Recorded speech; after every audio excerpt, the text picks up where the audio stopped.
Halo semuanya, saya Vika Moseliana dengan NIM 2024-03306. Saya dari Prodi Gizi dengan mata kuliah Kewarganegaraan dan Pancasila yang diampu oleh Bapak Ahmad Dahro, SOS, MIP. Saya akan menjawab soal UTS secara berurutan. Pertanyaan pertama, jelaskan hak dan kewajiban warga negara Indonesia dalam aturan Undang-Undang Dasar 1945. Kewajiban warga negara yang pertama yaitu menjunjung hukum dan pemerintah.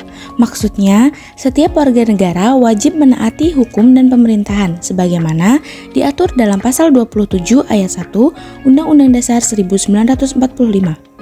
Yang kedua yaitu ikut serta dalam upaya pembelaan negara. Maksudnya, setiap warga negara berhak dan wajib ikut serta dalam upaya pembelaan negara, seperti yang diatur dalam pasal 27 ayat 3 Undang-Undang Dasar 1945. Kemudian menghormati hak asasi orang lain.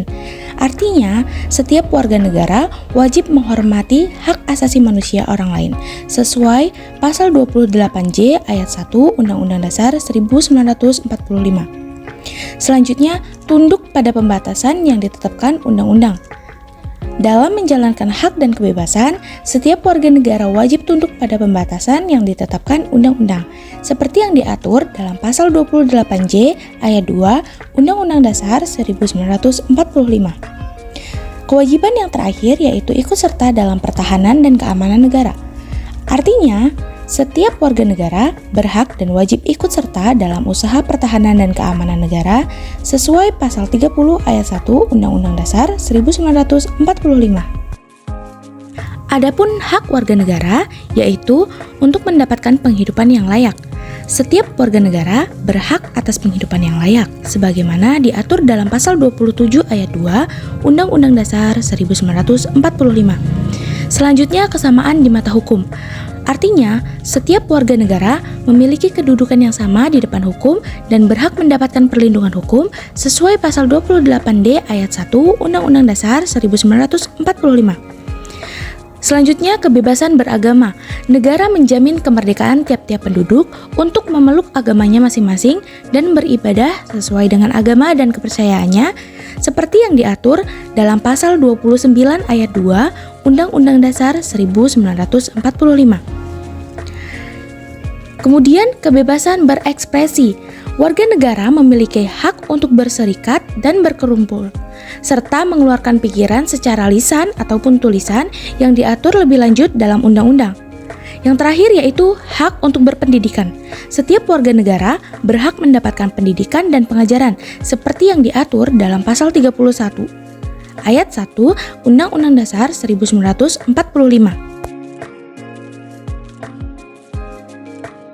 Pertanyaan kedua yaitu, bagaimana peran saudara dalam menyikapi konsep ketahanan nasional, khususnya di bidang pendidikan sebagaimana tujuan bangsa Indonesia merdeka? Saya adalah seorang mahasiswa, di mana terdapat peran-peran mahasiswa dalam ketahanan nasional di bidang pendidikan. Berikut penjelasannya. Yang pertama yaitu peran mahasiswa dalam bidang pendidikan. Mahasiswa harus terus meningkatkan kualitas pendidikan mereka dan menjadi teladan bagi generasi muda lainnya. Kemudian, harus aktif dalam belajar dan mengembangkan diri agar dapat memberikan kontribusi yang lebih besar bagi negara. Yang kedua yaitu penelitian.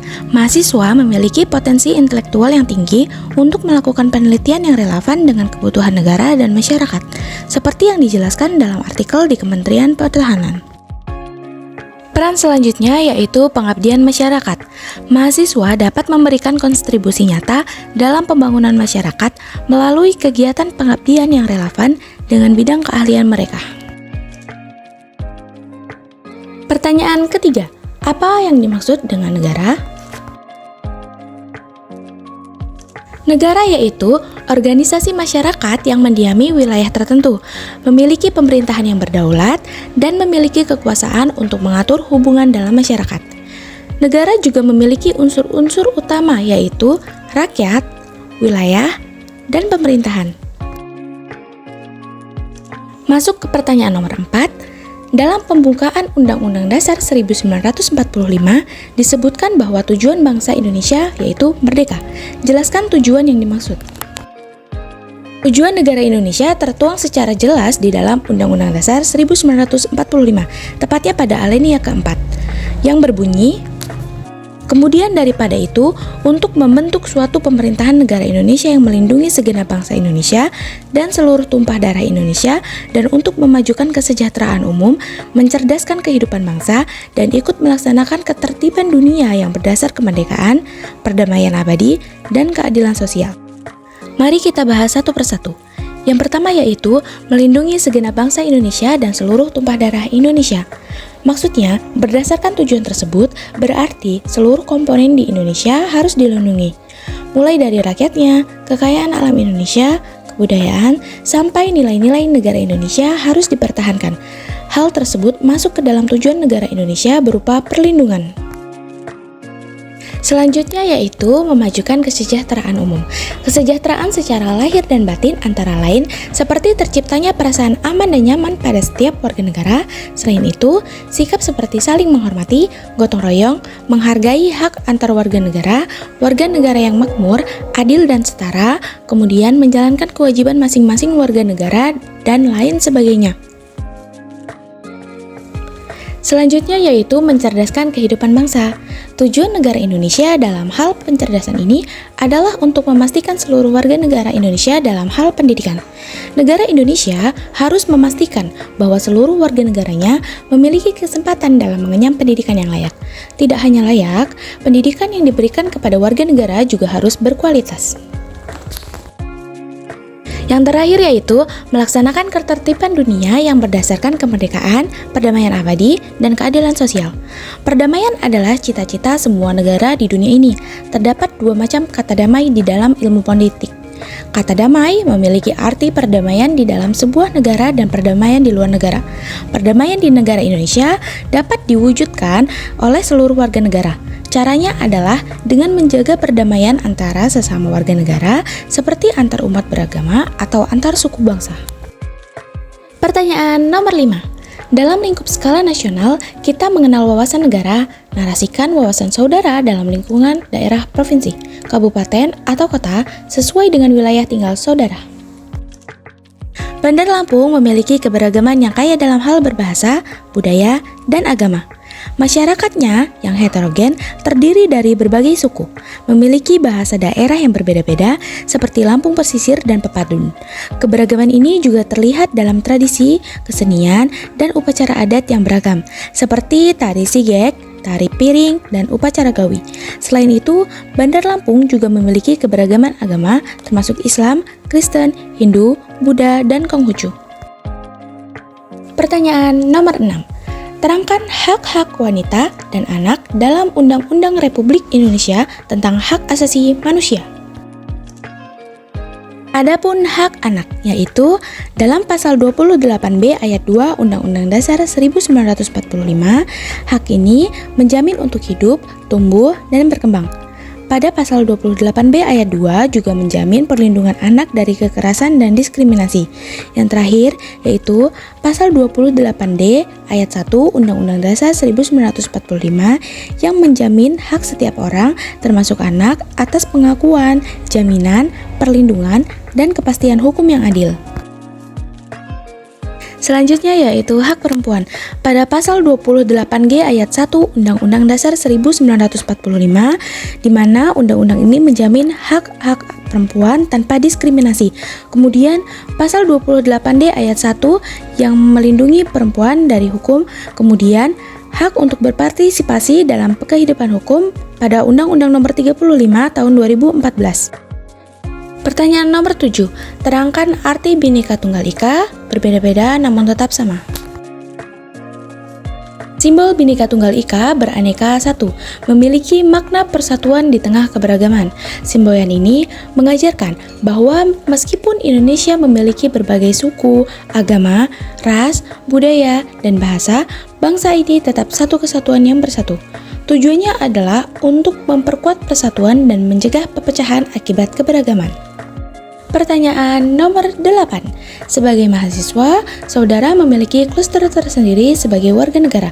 Mahasiswa dituntut untuk cerdas, kritis, dan aktif berwarga negara. Mengapa demikian? Mahasiswa cerdas, kritis, dan aktif berwarga negara karena mereka dianggap sebagai bagian penting dari masyarakat dan calon pemimpin bangsa. Pemahaman kewarganegaraan yang kuat, kemampuan berpikir kritis, dan partisipasi aktif dalam kehidupan berbangsa akan mempersiapkan mereka untuk berperan aktif dalam pembangunan negara, baik di tingkat lokal, nasional, maupun internasional. Pertanyaan selanjutnya, narasikan pengetahuan saudara tentang civil society, masyarakat madani, yang menghasilkan perkembangan dalam pertumbuhan budaya bangsa. Masyarakat madani memainkan peran penting dalam perkembangan dan pertumbuhan budaya bangsa karena ia merupakan ruang bagi masyarakat untuk berinteraksi, berkreasi, dan mengembangkan budaya secara mandiri. Masyarakat madani yang kuat mendorong terciptanya nilai-nilai seperti keadilan, persamaan, kebebasan, dan toleransi, yang pada gilirannya memfasilitasi ekspresi budaya yang beragam dan inovatif. Masyarakat madani menyediakan ruang publik yang bebas dan demokratis, di mana masyarakat dapat berinteraksi, bertukar ide, dan membentuk organisasi sipil. Interaksi ini mendorong terciptanya berbagai bentuk ekspresi budaya, baik tradisional maupun modern, yang mencerminkan keberagaman dan dinamika masyarakat. Masyarakat madani mendorong masyarakat untuk mandiri dalam mengembangkan budaya mereka, bukan hanya bergantung pada pemerintah atau pihak lain. Organisasi sipil, lembaga non-pemerintah, dan media berperan penting dalam mempromosikan dan melestarikan budaya serta mendorong inovasi budaya yang baru. Ini dia pertanyaan terakhir. Demokrasi di Indonesia membangun kerangka pikir dan perilaku politik warga negara Indonesia. Mengapa demikian? Demokrasi di Indonesia membangun kerangka pikir dan perilaku politik warga negara dengan mengedepankan kedaulatan rakyat, partisipasi aktif, dan pentingnya hak asasi manusia. Melalui partisipasi dalam politik seperti pemilu, warga negara belajar untuk berpikir kritis, menghargai perbedaan pendapat, dan berpartisipasi dalam pengambilan keputusan publik. Demokrasi ini juga mendorong pembentukan budaya politik yang lebih terbuka, transparan, dan akuntabel. Warga negara diharapkan aktif dalam proses politik seperti pemilu untuk memilih wakil mereka dan mempengaruhi kebijakan pemerintah. Demokrasi menjamin hak-hak dasar warga negara termasuk kebebasan berbicara, berpendapat, dan berorganisasi. Akhir dari video. Terima kasih sudah menonton video ini. Semoga memberikan manfaat untuk teman-teman semua. Have a nice day!